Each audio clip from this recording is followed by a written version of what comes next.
Watch this. Pulling your arm high kills your loop after just 3 shots. Sink the shoulder down, and you'll rip 12 in a row. Here's a problem many of you will recognize. When you loop continuously, 1, 2, 3 shots, each one gets stiffer and stiffer until your arm locks up and the ball flies off. The fix is simpler than you think. Let your shoulder and elbow sink downward between each shot.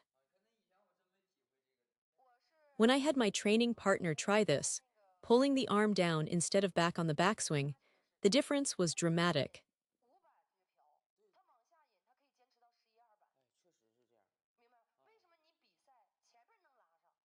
Think about what happens in a match. You start strong, but by the third game your arm is stiff, your shots lose their bite, and suddenly you can't loop at all. Here's why. Your arm has a natural load capacity. When you force it beyond that with constant tension, it seizes up. It gets rigid, slow, unresponsive. Try this right now without a ball. Shadow swing 3 loops in a row, keeping your arm tight. 1, 2, 3. Feel how each one gets stiffer. Now try again, but this time let the arm drop down between each swing. 1, 2, 3. Now you can actually feel the relaxation before the acceleration. A drive is compact. You're mostly redirecting the ball's energy. But a loop is a power-generating stroke. You need relaxation before acceleration to produce real quality.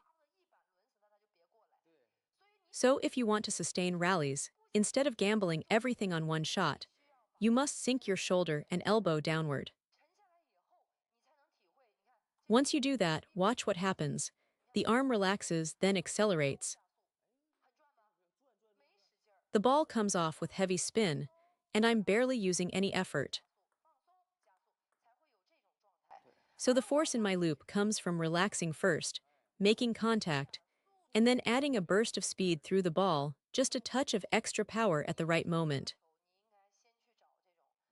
When you practice your loop, I want you to search for this feeling. Sink the elbow, sink the shoulder, sink the hip.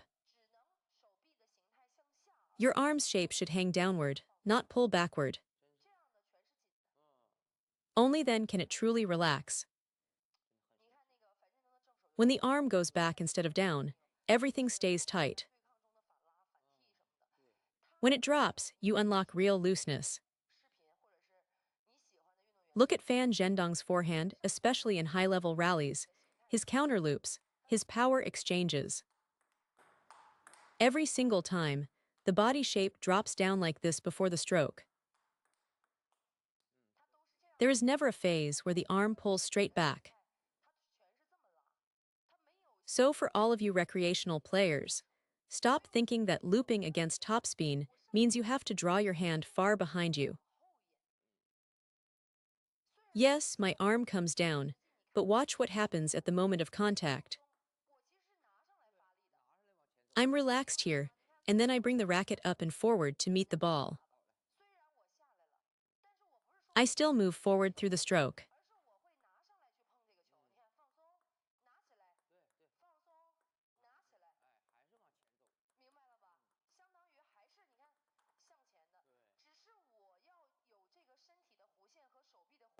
That downward arc in the arm is your preparation for a relaxed loop. This point is critical.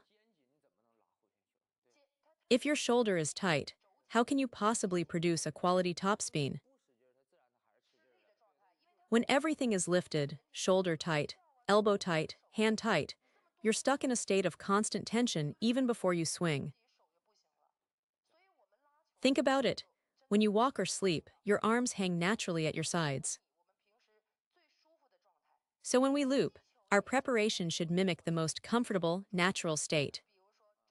At contact, your legs burn, your core tightens, your body compresses. That's the hard part. But before that moment, during your preparation, you should feel completely at ease.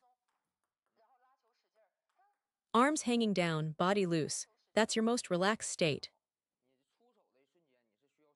Then you fire into the ball with full effort. Body relaxed, then loop with force. So when you practice your loops, follow this principle. First, let everything settle, sink the body down. One important note: don't practice with robot balls that float with no spin. Those drifting balls teach you nothing. Now, so let's recap the two key points. First, when looping continuously, sink your center of gravity, bend the knees, drop the shoulder and elbow, let the hips settle, and stay relaxed through your preparation before each shot. Second, pay attention to your rhythm. Slow it down. Even when you're standing close to the table, don't rush. Watch, you can still take your time with the ball, even from a close position. Wait for it. Watch the rhythm here as I demonstrate from this close position. See how each stroke has a slight pause. I let the ball come into my body just a little before I release the shot outward. That small moment of patience is what keeps every loop controlled and loaded with spin.